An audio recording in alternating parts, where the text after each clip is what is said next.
And ఇంకొక null space problem చూద్దాం. ఇది కూడా 15 మార్క్స్. దీనికి కూడా స్పానింగ్ సెట్ అడిగిండు.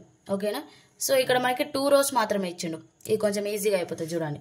సో 2 rowsలో మనకి ఎన్ని పివోట్స్ ఎగ్జిస్ట్ అయితే 2 పివోట్స్ ఎగ్జిస్ట్ అవుతాయి. ఇక్కడ 1 ఉండాలి, ఇక్కడ 0 కావాలి. అండ్ సెకండ్ టర్మ్లో ఇక్కడ 1 ఉండాలి, ఇక్కడ 0 కావాలి. అట్లయితే 2 పివోట్స్ ఎగ్జిస్ట్ అవుతాయి. ఓకేనా.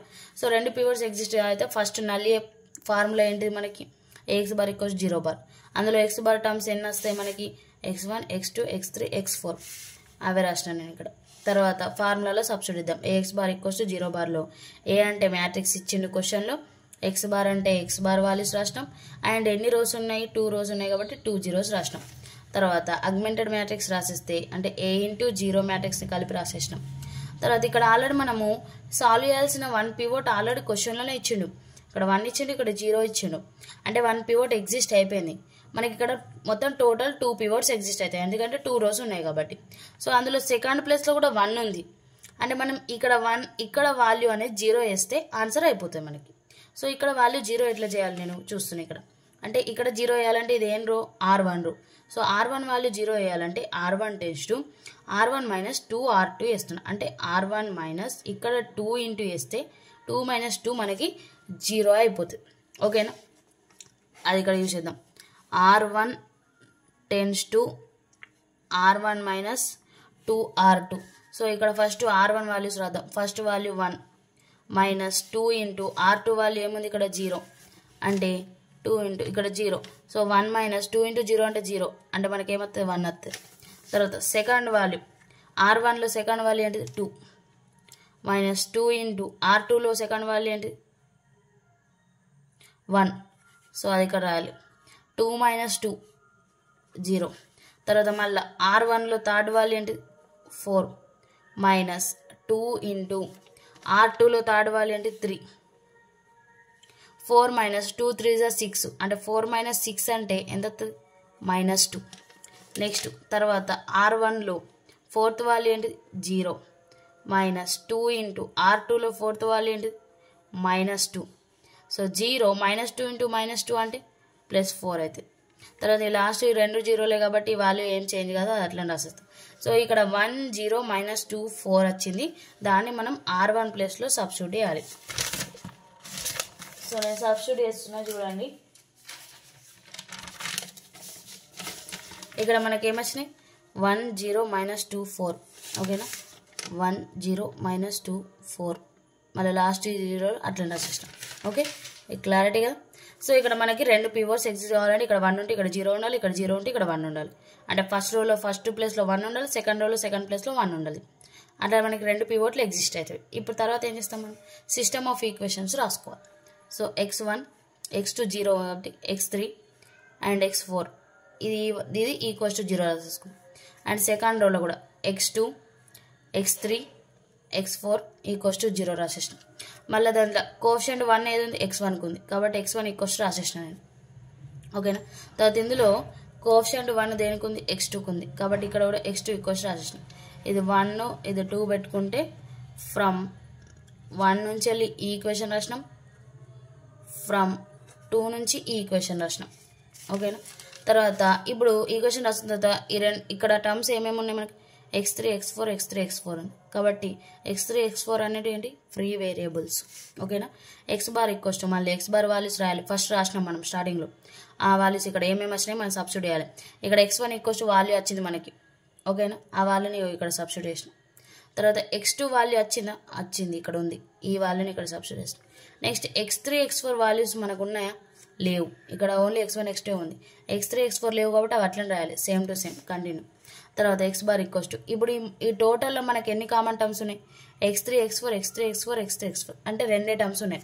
X3లన్నీ ఒక సైడ్ రాసేసిన, one side 2X3 -3X3 and X3 ఇక్కడ లేదు కాబట్టి ఇది 0. తర్వాత ఇందులో -4X4 + 2X4 ఇక్కడ లేదు కాబట్టి 0 అండ్ లాస్ట్ టర్మ్ X4. ఇందులో నుంచి మళ్ళీ X3 కామన్ తీసిన అప్పుడు 2 -3 1 0 కోఎఫిషియంట్స్. ఇక్కడ కూడా X4 కామన్ తీస్తే కోఎఫిషియంట్స్ -4 2 0 1.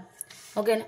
సో X3 ఇంటూ దీని ఏమనుకోవాలి మనకు 2 వెక్టర్స్ ఎగ్జిస్ట్ అయినాయి U బార్ ఇది V బార్.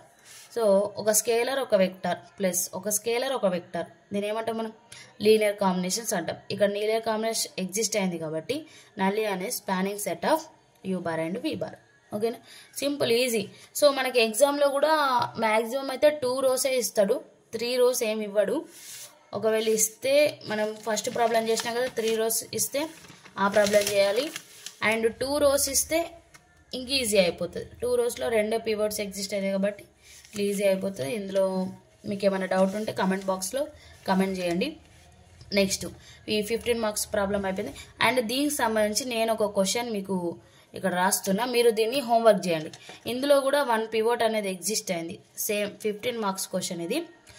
1 pivot ఎగ్జిస్ట్ అయింది ఈ క్వశ్చన్ కూడా. ఇక్కడ ఆల్రెడీ సెకండ్ దాంట్లో 1 ఉంది అంటే మీరు ఈ టర్మ్ని 0 వేయాలి, అంటే R1ని చేంజ్ చేయాలి. R1 ఎట్లా చేంజ్ చేసి 0 వేసి అండ్ ఈక్వేషన్స్ కనుక్కొని ఇక్కడ ఆన్సర్ ఏమొచ్చిందో నాకు ఒకసారి చెప్పండి. ఓకేనా, స్పానింగ్ సెట్ ఇది 15 marks క్వశ్చన్. ఆల్రెడీ నేను 2 చెప్పిన, ఇప్పుడు చెప్పింది కూడా మనకి 2 rows ప్రాబ్లమే. ఆ 2 rows ప్రాబ్లం లాగానే ఇంకొకటి మీకు ఇది హోంవర్క్ అని పెట్టుకొని మీరు హోంవర్క్ చేయండి. అప్పుడు మీకు సొల్యూషన్ వచ్చిందంటే ఈజీగా మీ ప్రాబ్లమ్స్ 15 marks ఏ క్వశ్చన్ ఇచ్చినా పివోట్ అనేది మనకి ఎగ్జిస్ట్ కావాలి, అది చూసుకోవాలి. మనం ఎన్ని rows ఇచ్చిండో అన్ని పివోట్ ఎగ్జిస్ట్ కావాలి, అదొకటి మైండ్లో పెట్టుకోండి. ఇక్కడ మనకు 1 ఉంటే ఖచ్చితంగా మిగతా ఏమున్నా 0 కావాలి. సెకండ్ దాంట్లో సెకండ్ ప్లేస్లో 1 ఉండాలి, మిగతా 0 కావాలి. ఒకవేళ థర్డ్ రో ఉంటే థర్డ్ ప్లేస్లో 1 ఉండాలి, మిగతా 0 కావాలి. ఒకవేళ మనం ఇవి 2 పివోట్ ఎగ్జిస్ట్ చేసే టైంలో థర్డ్ రో 0 అయిపోతే ఇక థర్డ్ పివోట్ ఎగ్జిస్ట్ కాదు. అది ఆల్రెడీ మనం ఫస్ట్ ప్రాబ్లం చేసినాం, మీకు ఆల్రెడీ ఫస్ట్ ప్రాబ్లం విన్నారు కాబట్టి అర్థమైపోతుంది. ఓకేనా, ఇవి నల్ స్పేస్కి సంబంధించిన ప్రాబ్లమ్స్. Okay, 15 marks. ఇప్పుడు నెక్స్ట్ కాలమ్ స్పేస్కి సంబంధించిన ప్రాబ్లమ్స్ చూద్దాం. ఇది 5 marks ప్రాబ్లం.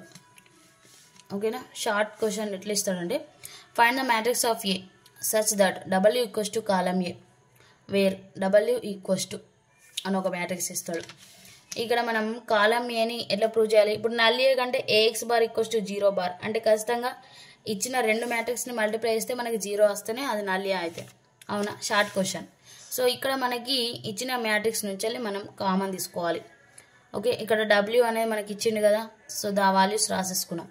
తర్వాత given W equals to column A అని ఇచ్చిండు మనకి. ఓకేనా, W ఈక్వల్స్ టు ఇక్కడ మనకి ఏ మ్యాట్రిక్స్ వస్తుందో లాస్ట్కి అదే మనకి కాలమ్ ఏ అన్నట్టు. ఇది 5 marksకి important. So W equals to ఇక్కడ మనకి ఆల్రెడీ మ్యాట్రిక్స్ ఇచ్చిన ఈ మ్యాట్రిక్స్లో ఎన్ని వాల్యూస్ ఉన్నాయి మనకి RT, ఇగో ఇక్కడ S అంటే RST 3 ఉన్నాయి ఇక్కడ ఆల్రెడీ ఇచ్చిండు. సో వీటిని మనం కామన్ తీయాలి. ఇక్కడ నేను ఫస్ట్ ఇక్కడ మొత్తంలోకి వెళ్ళి R వాల్యూస్ కామన్ తీస్తున్నాను, అంటే 2, 1, 4, 3 అదే రాసిన కోఎఫిషియెంట్స్. తర్వాత T కామన్ తీస్తున్నాను, అంటే 3, -2 ఇందులో లేదు 0, ఇక్కడ -1 అదే రాసిన. తర్వాత మళ్ళీ ఇందులో నుంచి S కామన్ తీస్తే ఫస్ట్ టర్మ్లో లేదు కాబట్టి 0, సెకండ్ టర్మ్లో ఉంది కోఎఫిషియెంట్ 1, థర్డ్ టర్మ్లో ఉంది కోఎఫిషియెంట్ 1, ఫోర్త్ టర్మ్లో ఉంది కోఎఫిషియెంట్ -1 రాసేసినాం. తర్వాత W equals to span of ఇక్కడ ఎన్ని వెక్టర్స్ వచ్చినాయో ఆ వెక్టర్స్ని ఒక సెట్ ఫామ్లో రాయాలి. సో ఈ first vector, second vector, third vector. ఓకేనా, సెట్ ఫామ్లో రాసేసినాం. అంటే ఇక్కడ లీనియర్ కాంబినేషన్ ఎగ్జిస్ట్ అయిందన్నమాట. R అనే స్కేలారు ఇక్కడ U బార్ అనుకుంటే T into V bar S into W bar అనుకుంటే మనకి ఇక్కడ లీనియర్ కాంబినేషన్ ఎగ్జిస్ట్ అయింది కాబట్టి స్పానింగ్ ఆఫ్ అని సెట్ రాసేసిన direct. U bar V bar W bar అని సెట్ రాస్తాం కదా లీనియర్ కాంబినేషన్ ఎగ్జిస్ట్ అయితే, అదే రాసేసినాం. ఇక్కడ మ్యాట్రిక్స్ రాసేసినాం direct. So here W is the linear combination of columns of A. Linear combination వచ్చిన తర్వాత మనకి ఇక్కడ ఎన్ని వెక్టర్స్ వచ్చినాయో ఆ వెక్టర్స్ అన్నిటిని కలిపి రాయాలి, అదే మనకి కాలమ్ ఏ అన్నట్టు. ఓకేనా, ఇక్కడ ఎన్ని వెక్టర్స్ వచ్చినాయి? 3 వెక్టర్స్ వచ్చినాయి. ఫస్ట్ కాలం అట్లా రాసేసినాం 2, 1, 4, సెకండ్ కాలం, థర్డ్ కాలం, ఇదంతా కలిపి ఒక మ్యాట్రిక్స్ చేయాలి, అదే మనకి కాలమ్ ఏ షార్ట్ క్వశ్చన్ ప్రాబ్లమ్స్. అంటే ఒక W ఈక్వల్స్ టు అనేది ఏదైనా ఒక మ్యాట్రిక్స్ ఇస్తాడు, అందులో స్కేలార్స్ ఉంటాయి, ఆ స్కేలార్స్ని మనం కామన్ తీస్తే వెక్టర్స్ వస్తాయి, వెక్టర్స్ అన్నిటిని కలిపి రాస్తే మనకి కాలమ్ ఏ మ్యాట్రిక్స్ వస్తాయి. ఇది షార్ట్ క్వశ్చన్. సో ఇట్లానే నెక్స్ట్ క్వశ్చన్ హోంవర్క్ ఇది మీరు చేయండి. ఇందులో మనకున్న స్కేలర్స్ ఏంటి? B, C, D. అంటే Bని కామన్ తీయండి, Cని కామన్ తీయండి, Dని కామన్ తీయండి. ఓకేనా, డైరెక్ట్ మ్యాట్రిక్స్ కాలమ్ ఏ వస్తుంది లాస్ట్కి. Same to same question. మీరు ఇది ఒకటి దీనికి సంబంధించింది కాబట్టి ఇది ఒకటి హోంవర్క్ చేస్తే మీకు ఇది అర్థమైపోతుంది.